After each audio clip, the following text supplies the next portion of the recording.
Amasan ka channel A na pi su pi na na bon cha chungo ki pa tu khan pong ene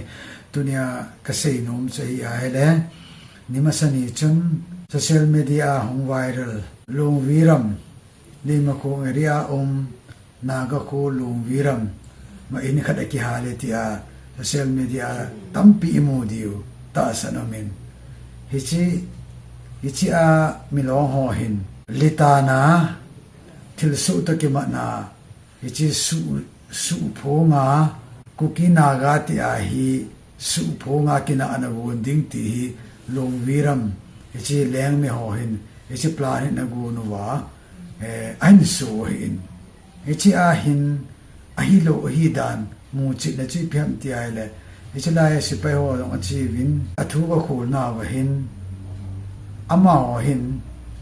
hichi la ya mi i za hong wam ti a hi thu do ani wa le ai nei te in koi ma ka mu po ve ti ana thu ki su na chun mi phagi alo wala mi som thum lang hong win hichi in he ong hal ve ti a si ve ibe na le cha hin zo tampi ong do tan ai in nei te ado wa le ai nei ten koi ma hong ka mu po ve ti a si ve dan ama ho hin hichi tang kun ho to kina ana to kisaya hi athui su sa nga le ta su ding ti leng mi ho hin hichi programs anu go no hin ai la tang kun ho jong chu agial bangwa hong cha lo jong mai di oi ta ni ya chu athu jong hi ai yim lu kin oi ta ne hichi a in ki hal ti a se hi aga ve ho na se na wa chun akot them khat bo hi ka isang chu apel mit pa yo hi hichi chu pate chai akuron abet tu chadwa ile ama ho ma na ki halo wa akipel mit wa hichi chu social media hi thejala ku ki hola na go akina kina athei na dinga ha ama on plan tam pi na gu nu wa anato hin aina hichi anato hi akai zo pun thu zo ki bol hi ji chun kina ana asu zo pun hitin tu na thip ta bi ne naga ho le wa le leng mi ho le tang ku ho hin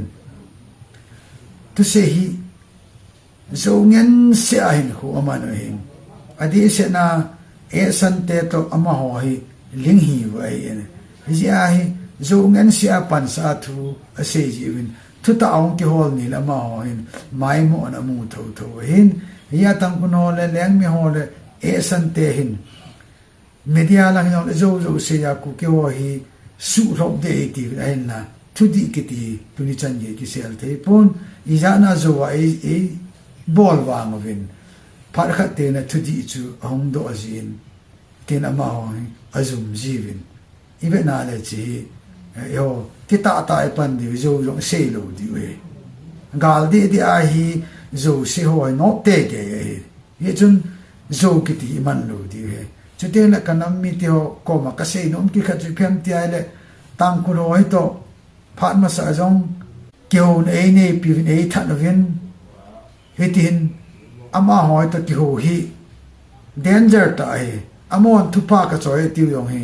yo dina danger ta ai yi chun tang ku no to iki ho ti mo le elar hi che diu tang ku lo to agreement khali ne yong le sang che elar hi diu wo sai ki tha khom wa ne khom jong ne ha ta elar hi wa ha ta ki kin ji diu nga hi ama ho lung thim sa nga hi yo han to ai na sa ta pa ne la diu ama ho sa nga lung thim to ai hin khu iman lo wa le milong ho hin zo tu bu a alo wa le zo le na lai ho hi ki ho pi wa agreement ne pi wa iteng thau hin iteng le masang lang azong deadline AP vin AP masang wa hum do azong na chan wa itia chi tha ki no itabanga ana chon jing jing wa jin izin ho ichi the diu to apana ewa ama ho milong ho zo si to kinau te ti alungel ine na ong pon to azong hi tang ku lo to kinau hin adang se ngai lo de tang ku lo se diu ten ama ho to sa ne ho mo tin kinup to na ne yong le han ichi ho asum langa nasata ki wo ji di ti tuina ka se do no min ta leng mi ho zo hi hitabang bang ji wa he to long chu in chu kas akalu ama ho na ki ha lu chu litan tu su to ki saya su phonga litan tu su a kon tu to zok mana hum pia ki na sa ding ti hi leng mi ho tu to bo na ne yo in ai nai chu amo a fel tai ti pi u tin hita banga zo ki ti hi iman lo di ti chu aga asen social media hita banga ong ki than ji a chu kiên jong ta san ding thei ta mi khat to ka ki huwa athu sa ka do ale ama ho ma ma na ki halwa ama ho ma man galatul su pho na ding le su ha na dinga to bu na ni he ti chu dunia nam mi te la kan se do hin ye chun ko hiong le han to pa na mi lo ho he ta ba nga he am cha we ti zo la na ngena ki mang cha we ti chu i ga se do hin tin ye chun ka se bangin etang kuno to ano wale leng mi ho to kinu to na sa ne jong le pati cha ki gin den